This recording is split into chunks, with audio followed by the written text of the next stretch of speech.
ഓം ശ്രീ സായിരാം. ഭഗവാന്റെ പാതാരവിന്ദങ്ങളിൽ സാഷ്ടാംഗം നമസ്കരിച്ചുകൊണ്ട് എല്ലാവർക്കും അന്തർശൗര്യജ്ഞത്തിന്റെ 248 ഭാഗത്തിലേക്ക് സ്വാഗതം. ഇന്ന് നമുക്ക് വേണ്ടി ഹോസ്റ്റ് ചെയ്യുന്നത് ശ്രീ ശിവപ്രസാദ് കാസർഗോഡ്. നമുക്ക് വേണ്ടി കോർഡിനേറ്റ് ചെയ്യുന്നത് ശ്രീമതി ബേബി പ്രസന്ന. നമുക്ക് വേണ്ടി വായിക്കുന്നതും അനുഭവം പറയുന്നതും മിസ് ആത്മാനന്ദ മഞ്ചേരി. ആത്മാനന്ദ ഉണ്ടല്ലോ, അപ്പൊ പ്രസന്ന തുടങ്ങിക്കോളൂ. സായിരാം. സായിരാം. ഹൃദയേശ്വരനായ ഭഗവാന്റെ പാതാരവിന്ദത്തിൽ ശതകോടി പ്രണാമം. ഇവിടെ കൂടിയിരിക്കുന്ന എല്ലാവർക്കും പാദങ്ങളിൽ നമസ്കരിക്കുന്നു. ആത്മനന്ദ മോളെ, ആൻറ്റി 3 പ്രാവശ്യം ഓങ്കാരവും പിന്നെ സായി ഗായത്രിയും ചൊല്ലി കഴിഞ്ഞതിന് ശേഷം മോള് വാണി വായിക്കുക, അതിനുശേഷം അനുഭവങ്ങൾ പറയുക. സായിരാം.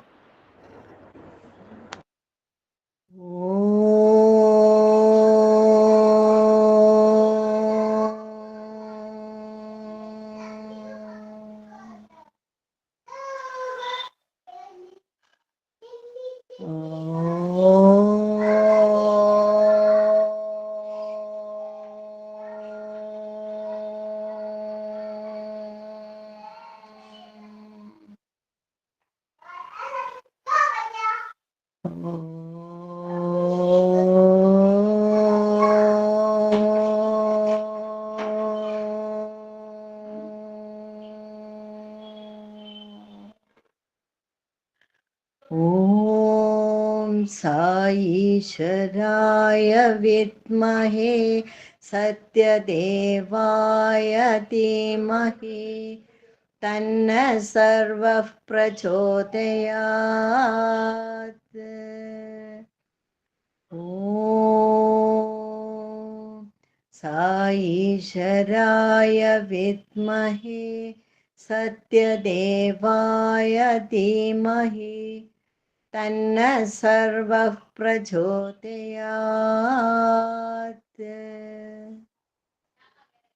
ഓം സായീശ്വരായ വിദ്മഹേ സത്യദേവായ ധീമഹി തന്ന സർവഃ പ്രചോദയാത്.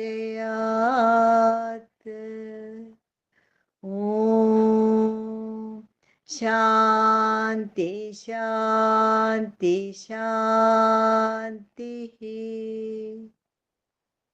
സായിരാം. ആത്മാനന്ദ മോളെ സായിവാണി വായിച്ചോളി, സ്വയം ഇൻട്രൊഡ്യൂസ് ചെയ്തിട്ട്. സായിരാം.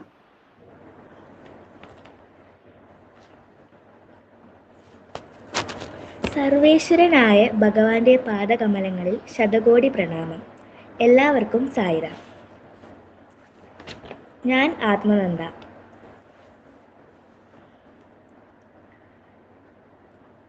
മനസ്സിനെ നയിക്കാൻ ഒരാൾക്ക് എങ്ങനെ മലിനമാകാതെ രക്ഷ നേടാം? മനസ്സിന്റെ തെറ്റായ ആഗ്രഹങ്ങളെ പിന്തുണയ്ക്കാതെ ശരീരം ഒരു സാക്ഷിയായി മാത്രം നിലകൊള്ളുക. മനസ്സിന് ഒറ്റയ്ക്ക് ഒരു മോഷണം നടത്തുക സാധ്യമല്ല. തെറ്റ് ചെയ്യാൻ മനസ്സ് ആഗ്രഹിക്കുമ്പോൾ ശരീരം ആ ആഗ്രഹത്തിനു വഴങ്ങാതിരിക്കുക. മനസ്സിനെ ഇങ്ങനെ പരാജയപ്പെടുത്തുമ്പോൾ ചീത്ത പ്രവണതകൾ മനസ്സുപേക്ഷിക്കും. കുഞ്ഞ് മുന്നോട്ടെടുക്കുമ്പോൾ അമ്മ അതിനെ പിടിച്ചു നിർത്താൻ ശ്രമിക്കുന്നു. കുഞ്ഞോ അമ്മയുടെ പിടിയിൽ നിന്നൊഴിഞ്ഞു മാറാൻ ശ്രമിച്ച് വീണു പരിക്ക് പറ്റുന്നു. ഇതിനു പകരം അമ്മ പിന്തിരിഞ്ഞാൽ കുഞ്ഞും അമ്മയുടെ അടുത്തേക്ക് വരും. ഈ സാധന പരിപോഷിപ്പിക്കുക. മനസ്സിനെ അധീനതയിൽ വരുത്തി ഈശ്വര സാന്നിധ്യത്തിലേക്കുള്ള പാതയിൽ നിർത്തുക. ആത്മാവിനെ അനുഭവിക്കാം. ദിവ്യത അനുഭവിക്കുവാനായി മനസ്സും ഹൃദയവും പരിശുദ്ധമാക്കുന്നതിനായിരിക്കട്ടെ നിങ്ങളുടെ ഓരോ പ്രവർത്തനങ്ങളും. ഹൃദയം പരിശുദ്ധമാകുന്നതോടെ ജ്ഞാനം തെളിയുവാൻ തുടങ്ങും. തേജോമയമായ ഹൃദയം ശുദ്ധപ്രേമം സ്വീകരിക്കത്തക്കതാകും. പ്രേമമാണ് സർവവും. പ്രേമരഹിതൻ ജീവിക്കുന്ന ശവം തന്നെ. മനുഷ്യനും തമ്മിലുള്ള ബന്ധമല്ല പ്രേമം, അല്ലെങ്കിൽ മനുഷ്യനും മറ്റു വസ്തുക്കളും തമ്മിലുള്ളതുമല്ല. അത് സകല ജീവജാലങ്ങളിലും അന്തർലീനമാണ്, സഹജമാണ്. മമാത്മാ ഭൂതാന്തരാത്മാ. എല്ലാവരിലും ഉള്ളത് ദിവ്യാത്മാവ് തന്നെ. ആത്മാവ് അരൂപിയാണ്. അത് പ്രേമമായി അനുഭവിക്കുവാനാകും. പ്രേമമില്ലെങ്കിൽ ആത്മാവുമില്ല. അതുകൊണ്ട് പ്രേമം ജീവശ്വാസമാകുന്നു. പ്രേമമാണ് നമ്മുടെ ആത്മാവ്. പ്രേമമാണ് സർവവും. അത് മാറ്റമില്ലാത്തത്. യുവജനങ്ങൾ സ്ഥായിയായ പ്രേമവും അചഞ്ചലമായ വീക്ഷണവും വളർത്തിയെടുക്കണം. ഗ്രാമത്തിലേക്ക് ഞാനും വരാം. ഗ്രാമീണർ അടിസ്ഥാനപരമായി നല്ല ശീലമുള്ളവരും ഈശ്വര ഭയമുള്ളവരുമാണ്. പക്ഷേ രാഷ്ട്രീയവും നഗര ജീവിതത്തിലുള്ള ആകർഷണവുമാണ് ഇന്നത്തെ ദുർഘട സ്ഥിതിയിലേക്ക് അവരെ നയിക്കുന്നത്. നിങ്ങളിൽ നിന്നും ബുദ്ധിപരമായ ഉപദേശങ്ങൾ കേൾക്കുമ്പോൾ അവരെ അത് സ്വാധീനിക്കും. ഗ്രാമീണർ ഒത്തുചേരുമ്പോൾ അവരുടെ ഭാഷയിൽ അവരോട് സംസാരിക്കുവാൻ നിങ്ങൾ പരിശീലിക്കുക. കുറച്ചു ദിവസം നിങ്ങളുടെ സേവനം അർപ്പിക്കുമ്പോൾ നിങ്ങളോടൊപ്പം ഞാനും ആ ഗ്രാമങ്ങളിലേക്ക് വരാം. നിങ്ങളുടെ പ്രവർത്തനങ്ങളെയും നിങ്ങൾ സേവനമർപ്പിച്ച ഗ്രാമീണരെയും അനുഗ്രഹിക്കാം. ആരാണ് മാതാപിതാക്കൾ? കണ്ണുകൾ ജീവിതത്തിന് എത്ര ആവശ്യമോ, പക്ഷികൾക്ക് ചിറകുകൾ എത്ര ആവശ്യമോ, വണ്ടിക്ക് ചക്രങ്ങൾ എത്ര ആവശ്യമോ, അതുപോലെ സത്യപ്രേമങ്ങളെ നിങ്ങളുടെ മാതാപിതാക്കളായി കണക്കാക്കൂ. നിങ്ങളുടെ സഹജീവികൾക്കായി സേവനം ചെയ്ത് ജീവിതം ശ്രേഷ്ഠമാകട്ടെ. വിശാല ഹൃദയം വളർത്തൂ. ഹൃദയശുദ്ധിക്കായി വേണ്ട 2 കാര്യങ്ങളാണ് ദൈവപ്രീതിയും പാപഭീതിയും. മാതാപിതാക്കളെ സന്തുഷ്ടരാക്കുവാനായി നിങ്ങൾ സദാ യത്നിക്കണം. എത്രമാത്രം കഷ്ടപ്പെട്ട് പ്രേമം ചൊരിഞ്ഞ് നിങ്ങളെ ഈ നിലയിലാക്കിയ മാതാപിതാക്കളോട് നന്ദി കാണിക്കുന്നില്ലെങ്കിൽ പിന്നെ ആരോടാണ് നിങ്ങൾ നന്ദിയുള്ളവരാകുക? വിശാല ഹൃദയം വളർത്തൂ. ദിവ്യതയുടെ അടയാളമായ പ്രേമം എല്ലാവരിലും ചൊരിയൂ. ഉപനിഷത്ത് അരുളിയ നിർദ്ദേശത്തിനൊപ്പം ജീവിക്കൂ. മാതാപിതാ ഗുരു എന്നിവരെ ഈശ്വരനായി ഗണിക്കൂ. സേവകൻ. ഈശ്വരനോടുള്ള ഭക്തിയും എല്ലാ ജീവികളോടുമുള്ള പ്രേമവും കൊണ്ട് നിറഞ്ഞ ഹൃദയം എത്ര പരിശുദ്ധമാകുന്നു. നിസ്വാർത്ഥ സേവനം അങ്ങനെയുള്ളവരാൽ മാത്രമേ സാധ്യതമാകുകയുള്ളൂ. മറ്റുള്ളവർ അതിനെപ്പറ്റി ജൽപ്പനം ചെയ്യുകയും അതിനാൽ പ്രഭാവിതരാണെന്ന് നടിക്കുകയും മാത്രമേ ചെയ്യുന്നുള്ളൂ. എല്ലാവരും ഈശ്വര സന്താനങ്ങളാണെന്നും അവിടുന്നാണ് ഓരോ ജീവിയുടെയും പ്രേരക ശക്തിയെന്നും ഉള്ള വിശ്വാസത്തിൽ അടിയുറച്ചിട്ടുള്ളവർക്ക് മാത്രമേ സേവകൻ എന്ന് പറയാനുള്ള യോഗ്യതയുള്ളൂ. മേഘം പോലെ ശരീരം. ആകാശത്തിൽ അലഞ്ഞു തിരിയുന്ന മേഘങ്ങളെ നോക്കൂ. കുറച്ചു നിമിഷങ്ങൾ മാത്രം അവ ആകാശം മറയ്ക്കുന്നു. പക്ഷേ അവയ്ക്ക് ആകാശവുമായി സ്ഥായിയായ ബന്ധമില്ലെന്ന കാര്യം ശ്രദ്ധിക്കുക. അങ്ങനെയാണ് നിങ്ങളുടെ ശരീരവുമായിട്ടുള്ള ബന്ധം. അതായത് പരമാത്മാവിന്റെ പ്രകൃതിയായ നിങ്ങളുമായി സത്യത്തെ മറയ്ക്കുന്നതും മേഘാവൃതമാക്കുന്നതും ആയ താൽക്കാലികമായി നീങ്ങിക്കൊണ്ടിരിക്കുന്ന ഒരു കാലഘട്ടം മാത്രമാണ് ശരീരം. ഈ സത്യം അറിയൂ. ഈ ലോകം ഈശ്വരൻ മാത്രമാണ്. ഇവിടെ മറ്റൊന്നില്ല. ഓരോ വസ്തുവും ഓരോ ജീവിയും ഒരു പുതിയ പേരും പുതിയ രൂപവും ധരിച്ചുകൊണ്ടുള്ള ഈശ്വരന്റെ പ്രതിഫലനം മാത്രമാണ്. ഈ സത്യത്തെ സ്നേഹിക്കൂ, അതിൽ വിശ്വസിക്കൂ. അപ്പോൾ നിങ്ങൾക്ക് സേവ, ഭക്തി, ധർമ്മം എന്നിവയെപ്പറ്റി പറയാനുള്ള അവകാശവും ആ പന്ഥാവുകളെ പറ്റി ഉപദേശിക്കാനുള്ള അധികാരവും ഉണ്ടാവുന്നു. യാഥാർത്ഥ്യത്തെ പറ്റി ഉള്ള അറിവ്, ഭക്തിയും സേവയും ധർമ്മവും എല്ലാം ഒന്നാണെന്നും അവിഭാജ്യമാണെന്നും നിങ്ങൾക്ക് ബോധ്യപ്പെടുത്തി തരും. ജ്ഞാനസ്കോപ്പി. ഓരോ ജീവിയിലും പരമോന്നത ശക്തിയുണ്ടെന്ന വസ്തുത ഒരു യാഥാർത്ഥ്യമാണ്. നിരാകരിച്ചാൽ വിട്ടുപോകുകയോ ക്ഷണിച്ചാൽ കടന്നു വരികയോ ചെയ്യുന്നതല്ല ഈശ്വരൻ. ഈശ്വരൻ അവിടെയുണ്ട്, ഓരോ ജീവിയുടെയും ജീവിക്കുക എന്നതിൽ. ഇതാണ് സത്യം. നിങ്ങൾക്ക് ഇത് അറിയുകയും അനുഭവിക്കുകയും ചെയ്യണമെന്നുണ്ടെങ്കിൽ ജ്ഞാനിയുടെ ദർശനം വളർത്തുക. അകലെയുള്ള വസ്തുക്കൾ കാണാൻ ദൂരദർശിനി നിങ്ങളെ എങ്ങനെ പ്രാപ്തനാക്കുന്നുവോ അതുപോലെ ഓരോ വസ്തുവിലും കുടികൊള്ളുന്ന ബ്രഹ്മത്തെ കാണാൻ ജ്ഞാനസ്കോപ്പി അത്യാവശ്യമാണ്.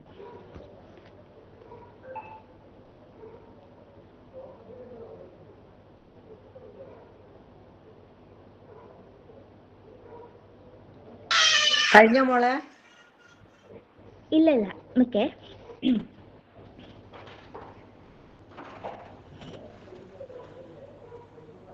നിങ്ങളെ ആരെങ്കിലും കുറ്റപ്പെടുത്തുകയോ ചീത്ത പറയുകയോ വേദനിപ്പിക്കുകയോ ചെയ്താൽ അതേ നാണയത്തിൽ തിരിച്ചു കൊടുക്കരുത്. ശ്രേഷ്ഠമായും ക്ഷമയോടും കൂടി പെരുമാറുക. ഒരു നായ് മനുഷ്യനെ കടിച്ചാൽ മനുഷ്യൻ തിരിച്ചു നായയെ കടിക്കുന്നില്ല.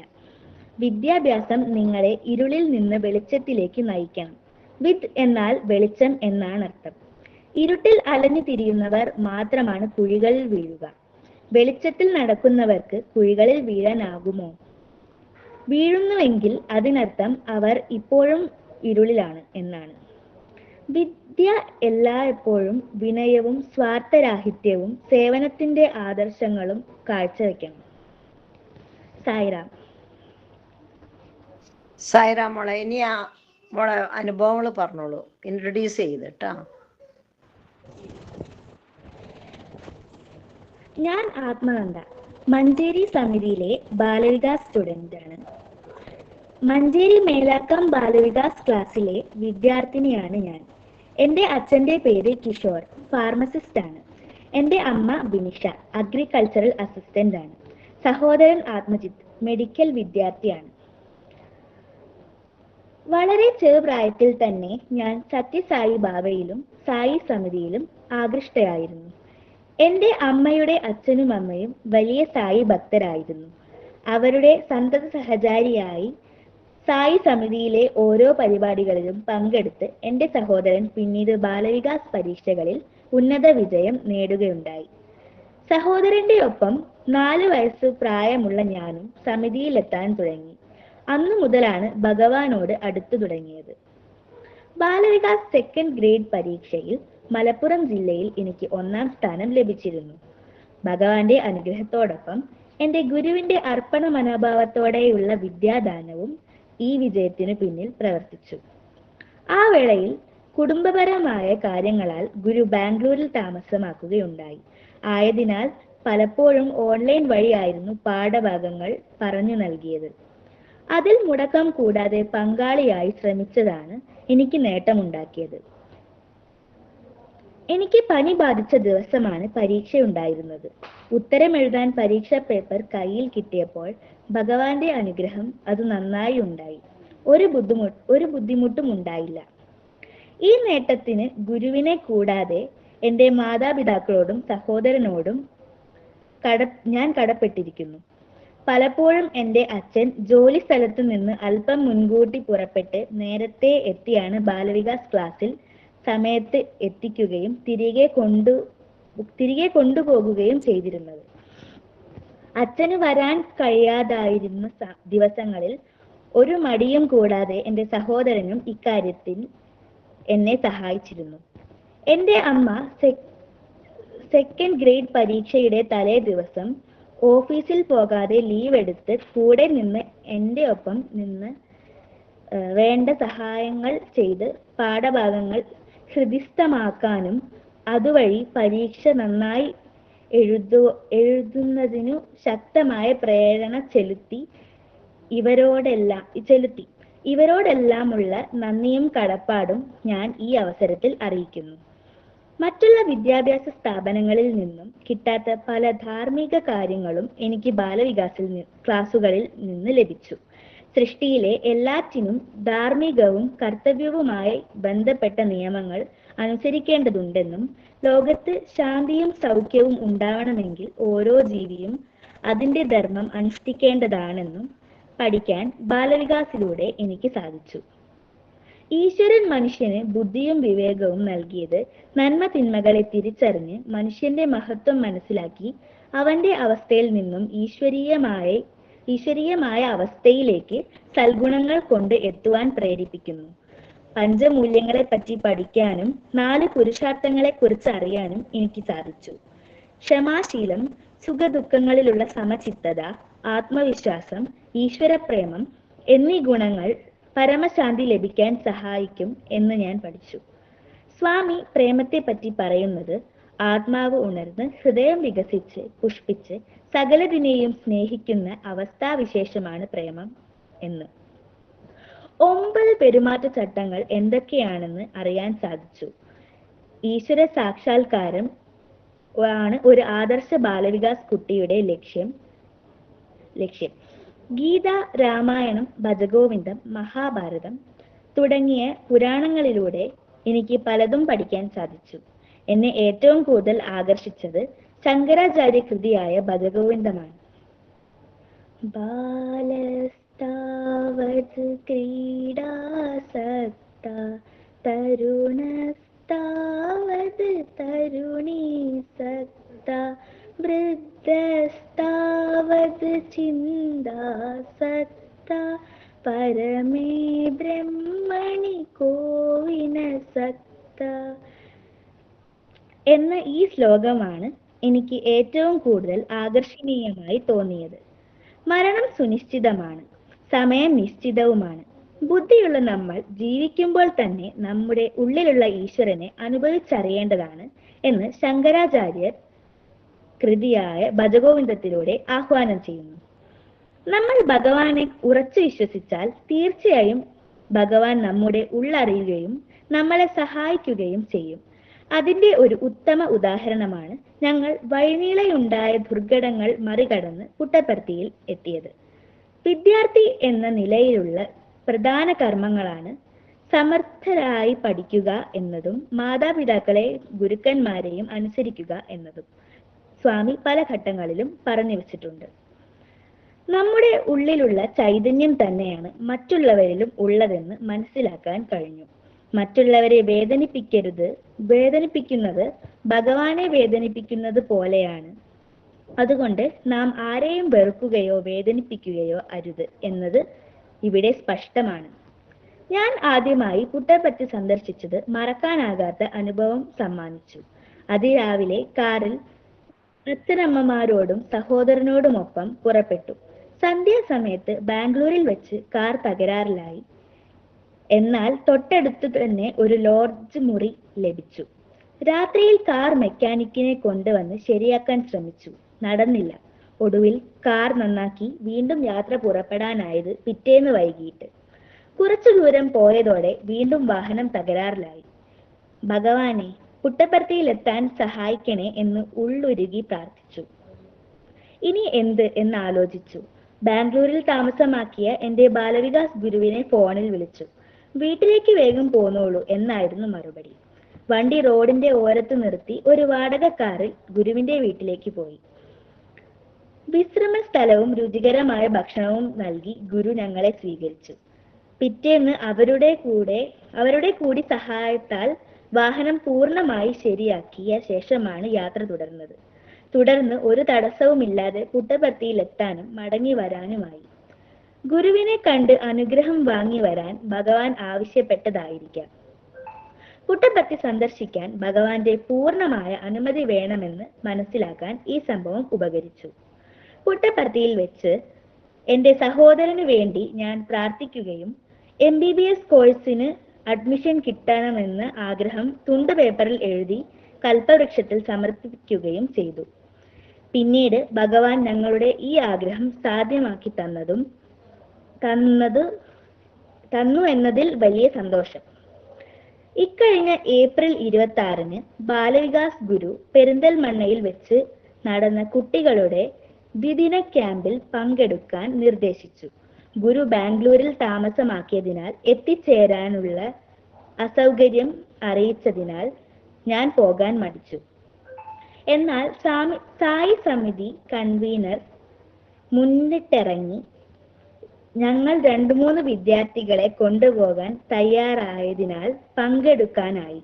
പ്രൊജക്റ്റിന് വേണ്ടതും നാടകത്തിന് വേണ്ടതും മുൻകൂട്ടി തയ്യാറാക്കി ഹൃദിസ്ഥമാക്കിയത് അവിടെ ചെന്ന് വീണ്ടും പ്രാക്ടീസ് ചെയ്ത് അവതരിപ്പിച്ച് ഞങ്ങളുടെ മഞ്ചേരി സമിതിക്ക് വേണ്ടി 2ാം സ്ഥാനം നേടിയെടുത്തത് വളരെയധികം സന്തോഷവും അഭിമാനവും ഉണ്ടാക്കി.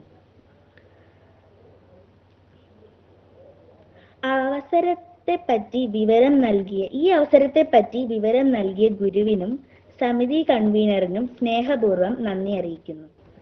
എന്റെ അച്ഛന്റെ ജീവിതം തന്നെ മാറ്റിമറിച്ച രീതിയിൽ ഭഗവാൻ നൽകിയ ഒരു അനുഗ്രഹം അച്ഛൻ പറഞ്ഞതു കൂടി ഈ അവസരത്തിൽ ഇവിടെ പറയാൻ ആഗ്രഹിക്കുന്നു. വിവാഹ സമയത്ത് അച്ഛൻ സ്വകാര്യ മേഖലയിലായിരുന്നു ജോലി ചെയ്തിരുന്നത്. സർക്കാർ ജോലി ലഭിക്കുക എന്നത് അച്ഛൻ്റെ വലിയ ഒരു അഭിലാഷമായിരുന്നു. അക്കാലത്ത് സായിബാബയെ അടുത്തറിയാൻ അച്ഛന് അവസരമുണ്ടായിരുന്നില്ല എന്നതിനാൽ ഒരു വിശ്വാസിയായിരുന്നില്ല. അതുകൊണ്ട് തന്നെ വിശ്വാസിയായിരുന്ന അമ്മ ഭഗവാനിലേക്ക് കൂടുതൽ അടുക്കുന്നത് അച്ഛന് വലിയ താല്പര്യമുണ്ടായിരുന്നില്ല. വിവിധ ക്ഷേത്രങ്ങളിൽ വഴിപാട് വരെ നടത്തി പലതവണ PSC പരീക്ഷ എഴുതി ജോലി ലഭിക്കാത്ത അവസ്ഥ. ആ അച്ഛനോട് ഒരു ദിവസം എൻ്റെ അമ്മമ്മ പറഞ്ഞു, സായിബാബയെ അകമഴിഞ്ഞ് പ്രാർത്ഥിച്ച് സഹായം അഭ്യർത്ഥിച്ചാൽ തീർച്ചയായും ഫലം കിട്ടുമെന്ന്. വിവിധ റാങ്ക് ലിസ്റ്റുകളിൽ ഇടം നേടാറുണ്ടെങ്കിലും ജോലി ലഭിക്കാത്ത അവസ്ഥയായിരുന്നു അച്ഛനുണ്ടായിരുന്നത്. പിന്നീട് അമ്മയും അമ്മമ്മയും നിർബന്ധിച്ചതനുസരിച്ച് മലപ്പുറം ജില്ലയിലെ ഗവൺമെന്റ് ആശുപത്രികളിലെ ഫാർമസിസ്റ്റ് നിയമനത്തിനായി PSC പരീക്ഷ എഴുതാൻ പുറപ്പെട്ട അച്ഛൻ ഭഗവാനോട് ആത്മാർത്ഥമായി പ്രാർത്ഥിച്ചു. ആ പരീക്ഷയിൽ ജില്ലയിൽ 1ാം റാങ്ക് നേടിത്തരണമെന്ന് പ്രാർത്ഥിച്ചു. പരീക്ഷ എഴുതി. ഇതേ പരീക്ഷ മുൻ വർഷത്തിൽ എഴുതി. 21ാം റാങ്ക് കിട്ടിയിട്ടും ജോലി ലഭിക്കാത്ത സാഹചര്യത്തിലാണ് ഇങ്ങനെ ഒരു ആവശ്യം ഭഗവാന്റെ മുന്നിൽ വെച്ചത്. റാങ്ക് ലിസ്റ്റ് വന്നപ്പോൾ വലിയ അത്ഭുതം സംഭവിച്ചു. ജില്ലയിൽ 1ാം റാങ്ക് അച്ഛന്. തുടർന്ന് വന്ന ഒഴിവിൽ ആദ്യ നിയമനവും അച്ഛന്. ആശ്രയിക്കുന്നവരെ കൈവിടാതെ ചേർത്തു പിടിച്ച് അത്ഭുതം സമ്മാനിച്ച ഭഗവാൻ അവിശ്വാസികളെ പോലും തന്നിലേക്ക് അടുപ്പിച്ച് സായീശ്വരൻ. എന്നെ ഈ പരിപാടിയിൽ അവസരം നൽകിയ വത്സലാമ്മയ്ക്കും മറ്റുള്ളവർക്കും നന്ദി അറിയിക്കുന്നു. സായിറാം. വളരെ നന്നായിട്ട് വായിക്കുകയും വളരെ നന്നായിട്ട് അനുഭവം പ്രസന്റ് ചെയ്യുകയും ചെയ്തു. കൺഗ്രാലേഷൻസ് മോളെ. ഭഗവാൻ എല്ലാ അനുഗ്രഹങ്ങളും നമുക്ക് തരട്ടെ. ചേട്ടനെ പോലെ തന്നെ എന്താണ് ആഗ്രഹം? ഡോക്ടറോ എഞ്ചിനീയറോ എന്താണ് ആവേണ്ടത് അതാവാൻ ഭഗവാൻ അനുഗ്രഹിക്കട്ടെ. Sai Ram. Sairam.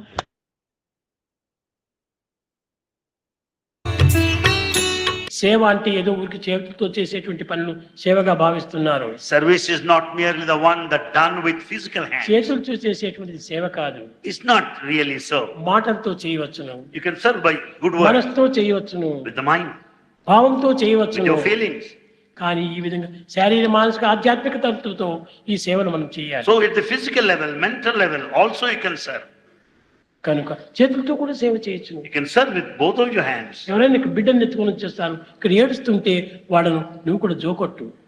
If you find the children crying, you can just help them in లేకపోతే నీ taking దగ్గర care of them. చాక్లెట్ ఉంటే ఆ చాక్లెట్ ఆ పిల్లలకి ఇచ్చేసేయి. If you got chocolate with you, you can give it to the child who is crying. అది గొప్ప సేవ. It's a big service.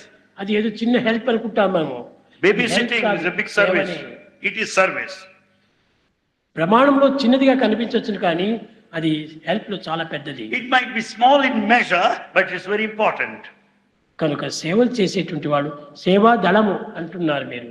You say this seva dal. సేవా Dal. Seva dal. ఈ దళం లోపల కొన్ని రెక్కలంతా ఉంటుంటాయి. You find many petals. ఈ పెటల్స్ అంతా ఉంటుంటాయి. Yes, you have many petals. క్రమక్రమేణా అవి వాడిపోయి రాలిపోతుంటాయి. And the petals fade out and drop. ఆ రాలిపోయిన తర్వాత మిగిలేది ఒక్కటే మాత్రం అది ఫండమెంటల్ పవర్.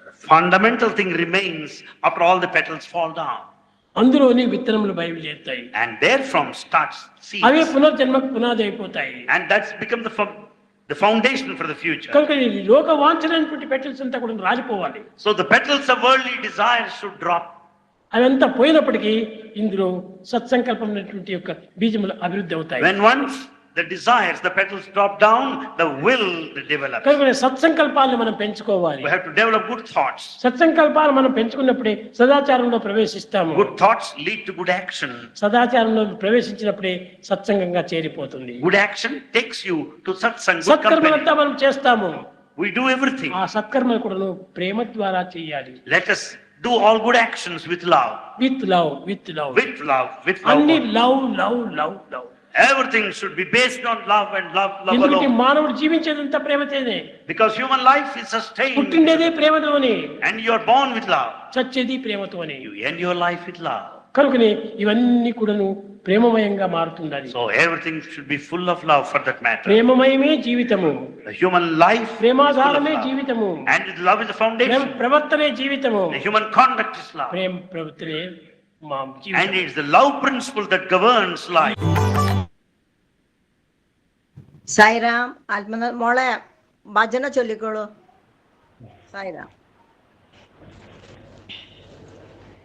വനമാലി രാധാരമണ ഗിരിധാരി ഗോവിന്ദ, വനമാലി രാധാരമണ ഗിരിധാരി ഗോവിന്ദ, നീലമേഘ സുന്ദര നാരായണ ഗോവിന്ദ, നീലമേഘ സുന്ദര നാരായണ ഗോവിന്ദ, വനമാലി രാധാരമണ ഗിരിധാരി ഗോവിന്ദ, ഭക്തഹൃദയ മന്ദാര ഭാനുകോടി സുന്ദര, ഭക്തഹൃദയ മന്ദാര ഭാനുകോടി സുന്ദര, നന്ദ നന്ദ ഗോപവൃന്ദ നാരായണ ഗോവിന്ദ, നന്ദ നന്ദ ഗോപവൃന്ദ നാരായണ ഗോവിന്ദ,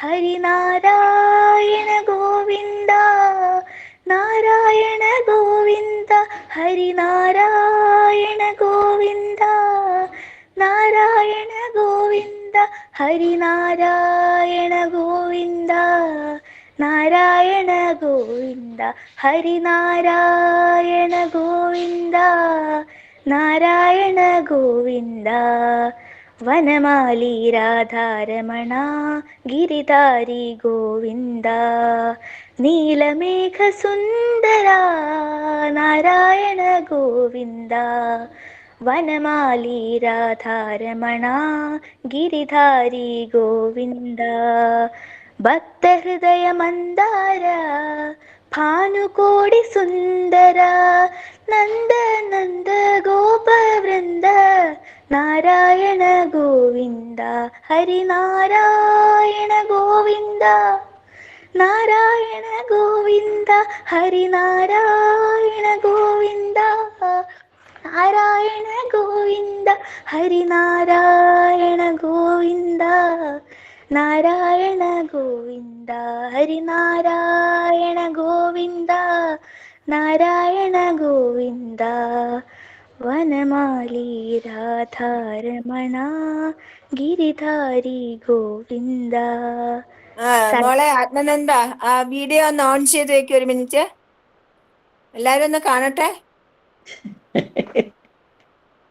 ആ വിളിക്ക് കേട്ടോ മോള്, നന്നായിട്ട് ഭജന പാടി, നല്ല കുട്ടിയായിട്ട്. അപ്പം നമ്മുടെ ലാസ്റ്റ് ഡേ ഓഫ് ബാലവികാസ് സ്റ്റുഡൻസിൻ്റെത് ആത്മനന്ദ മനോഹരമാക്കി തന്നു. അതിന് വളരെ നന്ദിയുണ്ട്, സ്നേഹമുണ്ട്. മോക്ക് എല്ലാ അനുഗ്രഹങ്ങളും ഭഗവാൻ നൽകട്ടെ കേട്ടോ. സായിരാം, സായിരാം, സായിരാം. സായിരാം മോളെ, നന്നായി നല്ലതായി ചെയ്തു. സായിരാം. സായി ഉപമ, നിങ്ങളൊരു കിണറിലേക്ക് ഒരു കല്ലിട്ടാൽ വെള്ളത്തിൽ അലകളുണ്ടായി കിണറിന്റെ എല്ലാ വശങ്ങളിലേക്കും അത് പോകുന്നു. അതുപോലെ നിങ്ങളുടെ ഹൃദയമാകുന്ന കിണറ്റില് സച്ചിന്തയാകുന്ന ഒരു കല്ലിട്ടാൽ അപ്പോഴുണ്ടാകുന്ന അലകൾ നിങ്ങളുടെ ശരീരത്തിന്റെ എല്ലാ ഭാഗങ്ങളിലേക്കും പരക്കുന്നു. അല കണ്ണിലെത്തുമ്പോൾ നിങ്ങൾ നന്മ കാണുന്നു, അല കാതിലെത്തുമ്പോൾ നല്ല ശബ്ദങ്ങൾ കേൾക്കുന്നു, കൈകളിലെത്തുമ്പോൾ സൽപ്രവർത്തികൾ ചെയ്യുന്നു. അങ്ങനെ ശരീരത്തിന്റെ എല്ലാ ഭാഗത്തും സത്പ്രവർത്തനത്തിന്റെ സ്വരലയം ഉണ്ടാകുന്നു. സത്പ്രവർത്തികൾക്ക് ആധാരം നല്ലതും കുലീനവുമായ ചിന്തകളാണ്. ശ്രീബുദ്ധൻ ഈ ശ്രേഷ്ഠമായ ഉപദേശങ്ങളാണ് പഠിപ്പിച്ചത്. അതൊക്കെ പുസ്തകങ്ങളിൽ നിങ്ങൾ വായിക്കുന്നുണ്ട്. പുസ്തകം താഴെ വയ്ക്കുന്ന നിമിഷം അപ്പോൾ തന്നെ ആ ഉപദേശങ്ങൾ നിങ്ങൾ മറക്കുകയും ചെയ്യുന്നു. ഒരു ചന്ദനമുട്ടി നിരന്തരം അരച്ചാൽ മാത്രമേ അതിൻ്റെ സുഗന്ധം അനുഭവിക്കുവാനാകൂ. എന്ന് ഓർക്കുക. അതുപോലെ ഒരു കരിമ്പിൻ തുണ്ട് ചവച്ചാൽ മാത്രമേ അതിൻ്റെ മാധുര്യം ലഭിക്കുകയുള്ളൂ. അതുപോലെ ഉപദേശങ്ങൾ നിരന്തരമായും ക്രമമായും പരിശീലിക്കുന്നതിലൂടെ മാത്രമേ നിങ്ങൾക്ക് ആനന്ദം നേടുവാനായി സാധിക്കുകയുള്ളൂ. ജയ സായിരാം. ശാന്തിമന്ത്രം പറയട്ടെ മാഡം. സമസ്തലോകാ സുഖിനോ ഭവന്തു, സമസ്തലോകാ സുഖിനോ ഭവന്തു, സമസ്തലോകാ സുഖിനോ ഭവന്തു. ഓം ശാന്തി ശാന്തി ശാന്തി. സായിരാം.